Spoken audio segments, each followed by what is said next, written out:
Tonight, there are hints even more force will be used, that a full-scale ground invasion could be mounted in the days ahead. The Israeli Defense Force, though, has agreed to hold fire for a few hours tomorrow to allow humanitarian relief into Gaza.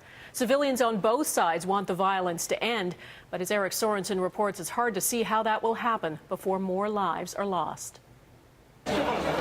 This shouldn't be normal life, but temporary ceasefire or not, in Gaza for now it is.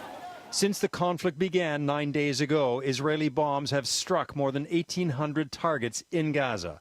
But there is a flip side.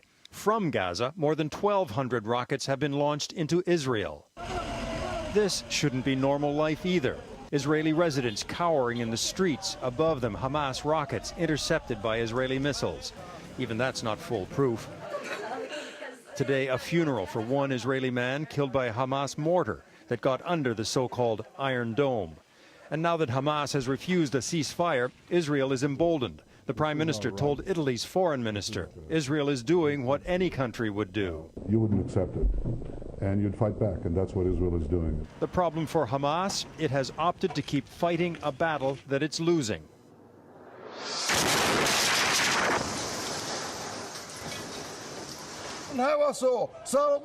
We've gone mad, says this man in Gaza. I don't know who's worse, the Jews or the Arabs. This analyst suggests Hamas must change tactics. Instead of seeking an immediate victory, he says, Hamas must find a way to save the Palestinian people from the rising number of victims.